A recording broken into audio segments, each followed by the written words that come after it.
Kasi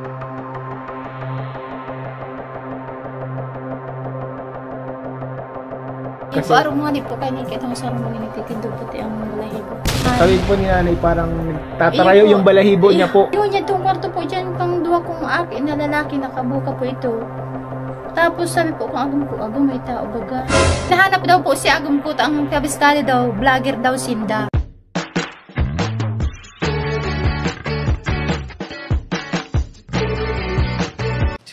Si Kuya Jens, ano yun, reactor natin yan. Official reactor. Hello mga kalingap! Welcome back sa aking YouTube channel, Kuya Jens. Kung bago ka lang sa aking YouTube channel, huwag niyo pong kalimutang mag-subscribe at click the bell button para laging updated sa mag-upload na video.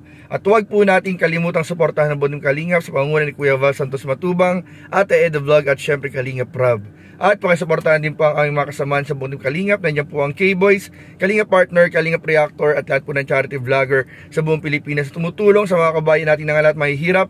Suportahan po natin lahat, guys. So ngayong araw mga Kalingap ay bibigyan po namin kayo ng reaction video patungkol po sa naging K-Boys on mission ng ating mga kasama sa K-Boys para kumustahin po ang sitwasyon at kalagayan po nila Nanay Cynthia at Tatay Anan sa kanilang bahay sa Tarum. Ang bahay po ni Carla Topular, naka-love team po mga Kalingap at true to life, naka-love team po mga Kalingap ni Papa Jones mga Kalingap. At ito nga mga Kalingap ay bibigyan rin tayo ng update patungkol po mga Kalingap sa naghihintay ng mga pabakod po at extension ng lupa sa bahay po nila Carla para po mas safe po mga Kalingap, dahil itong mga nakaraang araw meron po tayong mga nababalitaan na merong mga taong umaali-aligid po hindi lamang sa bahay nila Nanay Cynthia kundi po pati na rin sa bahay nila Rose Ann, nila Nanay Nora mga Kalingap, na meron pong mga umaaligid na mga lalaki. Kaya naman si Carla ay sobrang nag-aalala po mga Kalingap at talagang magpapakabit na po ng CCTV. So ano nga ba mga Kalingap sa totoong nangyari? Tara panoorin po natin, bigyan natin ng reaction video in 5, 4, 3, 2. Nay, andito pala kami, Nay, kasi tungkol dun sa bakod, Nay, kasi na-pending tayo. Wala kaming available na mga karpentero ngayon. Talagang tawag dun, occupied lahat ng karpentero, Nay. So, man po, naghahalat man lang po kami taarang po man po na perming basis si Kuya Rab. Namimiss na po nga di siya, tadi na siya nakakapunta. Nagising masyado si Kalingap Rob. Di bali na malay mo makabisita dito sa mga susunod na week, makabisita dito. Kasama pa sila Carla at si Jomar. Ang na ni Kalingap Rob, pinapunta kami dito kasi nga para mapag-usapan yung dyan sa bakod. Baka daw may kilala kayo. Kayo na lang daw po. Kayo na lang po maghanap ng baka may kilala kayong pwede magtrabaho dito. Para magawa na, masimulan na. Mapasimulan na. Ay, meron po kasi kausap ko na po si bayaw ko. Asawa po ng kapatid ko sa karpintero naman po yan. Okay. Mga halimbawa po mga dalawang tao. Okay mga dalawang tao. Kaya lang po ang tig-isip ko ang sa materialis, mahal na po bagang yan ang materialis. May budget naman ito, bro. Meron. Kung halimbawa pong maigo ang 60 na yan sa materialis, tamarahal po baga ang nagmahal yung 60 parang sa bakod, makulang na siya, iyo po pag-iisip ko. Pero di ba meron ng mga may nagdagdag pa? May nagdagdag pa. Hindi lang yung di ba may cement yan? Oo nga po mga Kalingap. Hindi lang yung 60, madodoble na po yung budget na yun. Madodoble na po pala mga Kalingap. So, itong bago talaga na gusto na mapasimulan din talaga ni Kalingap. Kasi araw mga po kayo ni kitang sa mga nagtitindog pati ang balahibo ko. Ang agam ko po talaga pero may mga 12 or 1 o'clock na po yan igdi. Ang lambat mi po kaya ninanakaw man sa dagat. Yung lambat po ninyo, ninanakaw. Sabi po ni nanay parang nagtatarayo yung balahibo niya po. Tangon yan po, ang agam ko mahali siya alauna ning banggi. Naalis pakabagyo lang po, pakabagyo lang. Dingon yan. Tigpupukawan ko po siya, tawara-wara din ang tubig ni. Sabi ko, masalod kita masika maramatanga ta. Gusto ko po makaipon bago man lang mag-aldaw ta kaipuan po baga ang tubig. Dingon yan itong kwarto po dyan pang duwa kong akin na lalaki nakabuka po ito. Tapos sabi po kung agam may tao baga. May tao po? May tao po dyan sa kwarto kong duwang aking sa loob po? Sa loob? Dyan sa luwas po, sa luwas. Sa labas? Kalok sa loob. Di ko niya po ang gawa kasi agam ko, tigbukahan niya itong, yung bintana, naroon po kayo, Inispatan kasi agam ko nagdalaga naman, dahil may nabisto. Ay, pambihira. Di ko niya po ang pasya ni Carla, taarog po nga, di kaya, dahil pa man kami makapag-reel, sabi niya, mabakal na daw CCTV 2. Opo, maganda po may CCTV din. Tapos sabi po nga niya, nahahagas ako mama sa endo. Nahagas po da nga ni siya ta. Kinakabahan. Kinakabahan daw po si Kinakabahan Carla daw po mga kalingap. Sabi niya, ano daw po siya, nag-order na daw po siya ng CCTV. Ang akala ko ba ganyan ate, nanay, ay wala na, hindi na nagbalik at Iyo po, dahil ko po nga ni Aram kung sabi ko man po nga ni, ano man daw ang tigang man sa muya, di yung kwarta, mamanya akong kwarta. di ano na yung takbo na nung magnanakaw, yung takbo nung magnanakaw, saan papunta na Papunta, ewan ko po. Papunta Siya po sa ang gubat? Ay, si Agum ko, Pasantay. palibot po. Ay, kwentuhan mo kami tayo kung saan papunta yung na ano mo. Papunta po kayo dun sa palibot po.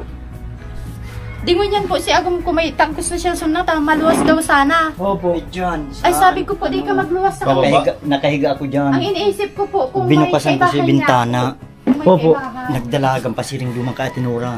Ay, papunta po doon. Oo, paduma na. Ay, pambihira yan. Dapat nga mabakulan Kaya na ito, yan. itatakot niya. So, ito ate, may good news kami kasi yung po, gusto nga mapasimulan na ni tayo ni Kalinga Prab kasi may budget po. So, meron na pong ngayon na ipon na budget na 120k. So, yung 60k po na doble na po. Pinupukawang po nga nini. Yung po mga Kalingap ay galing kay Tita Connie and sa Jomcar 18 po. Thank Sa you grupo po, nila Tita yung Connie, Jomcar 18, Ma'am Siyang, salamat po. Opo. Kasi talaga gusto nila mapabakudan na talaga ito tatay. Kaya kayo tayo patulong na lang makahanap po ng trabahador na mapasimula. Ako po kami si Bayaw ko po. Nakaulay ko na po nga ni siya kaso ako po siyempre supog man ako manginot kay Kuya Ram na araw kayo. Naghalat lang po kami kung ano po ang pasya niya. Kahit nga po, bukas na bukas rin. Oo. Pwede nang simulan Iyo po, bukas na pwede bukas. Pwede Agad-agad. Kakaulay ko man po si Bayaw ko. Ako din ko natulos-tulos at dyan. Dapat upuan nila talaga ano na ini. Ma-orderan na siya nga po. At kala ko ba ganyan tayo, akala ko ba hindi na hindi na nag-ulit-ulit. Si Ate Nora po naman po, araw naman kayo ni. Itong kabagyuhin, nagpunta siya Tiyo. Tigpahiling po niya itong upos ng sigarilyo nasa kubita daw ninda. Kubeta? Nasa loob mismo ng kubeta? Imposible makabot may ito duman. Di man sa Atnura. Ano? Sabi ko po nga, di ka na lang Yung upos na po ng sigarilyo nasa loob nga ng kubeta. Tinatapon ito. Tinatapon sa loob. Ay, di pa na sinasadya, tinatako talaga. Oo, tinatapon ito. Dahil po aram. Ang bintana niya kaya May po si Ate Nora. mayong sinasarado na bintana niyang sa kubita.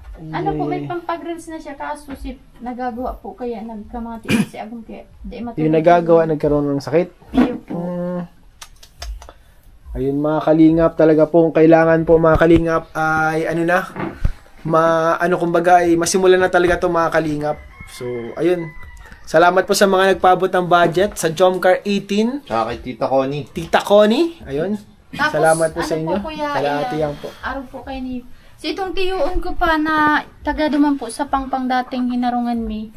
May nahiling daw pong tulong lalaki duman sa rest house po baga duman sa may... Araman po garon itong dati may harong po baga duman ito kinaba na ang rest house. Opo, yun sa baba. Hinahanap daw po si Agum Kuta ang kabistado daw, vlogger daw Sinda. Hanap na ako.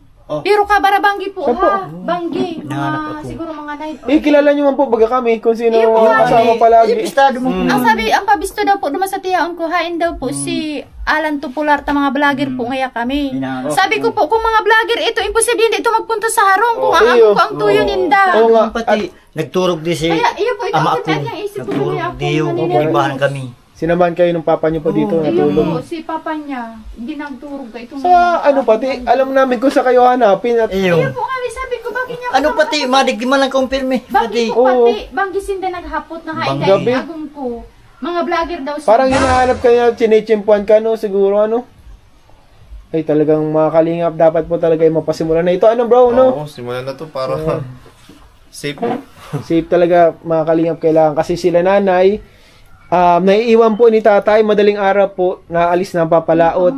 So ayun mga kalingap, so bigyan muna natin kayo ng konting information po mga kalingap patungkol po sa pondo po nanggaling po sa jump car supporters, kila Ate Yang at kay Tita Connie mga kalingap, Tita Connie Sanchez po na nagbigay po ng pondo rin pandagdag para po mga kalingap sa pabakod nila Carla. At kung maaalala po natin mga kalingap, yung extension po ng lupa ay pinondohan din po kay Tita Connie Sanchez yung pagbili po ng extension sa likod na 1 meter po mga kalingap. At yung pagpapabakod po na binigay po ng Jump Car 18 sa pangunguna po ni Ate Yangmi, Ate Tita Connie, tig 60,000 sila. So yung 20,000 po dun mga kalingap, so total of 120, at yung 20,000 po dun ay para daw po sa solar light mga kalingap. So abangan po natin mga kalingap, kaya po yung pondo po ay talagang secure na po na mapapagawa po yung bakod nila Carla para sa kanilang safety at protection po dyan sa Tarum.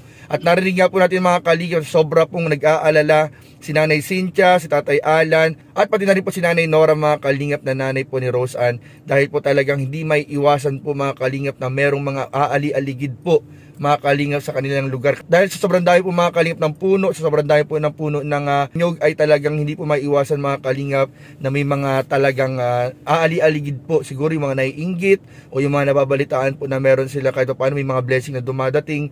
Talagang hindi po maiwasan mga kalingap. Pero ang kailangan pong gawin dyan mga kalingap ay siguraduhin po secure at ligtas po yung pamilya po nila Carla, nila Nanay Nora, at pati na rin po yung ibang mga kamag-anakan po nila dun sa lugar. Ay dapat po masiguradong secure at safety po mga kalingap. Sabi nga po ni Nanay Cynthia, ay habang wala po mga kalingap bakod ay magpapakawit po sila ng CCTV para po may additional po mga kalingap na safety, protection po at pag-monitor sa kanilang paligid mga kalingap. Kaya po mga kalingap ang dapat nating abangan, at dapat po mga kalingap ay palagi po tayong mag-ingat.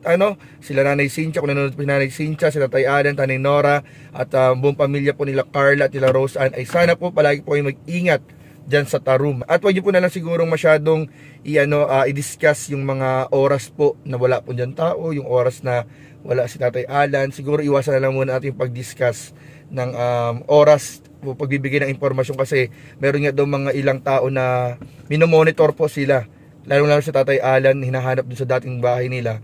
So minomonitor sila, inaalam yung mga oras. So iwasan na lang po natin yung pag-discuss siguro ng mga detalye sa vlog, yung mga oras ng walang tao, oras ng ganito. Iwasan na lang po natin para po sa kanilang seguridad. So yun lang po mga kalingap, at maraming po salamat sa inyong panunood. Please don't forget to like, comment, share, and subscribe sa ating mga video. Maraming po salamat. God bless. Bye bye.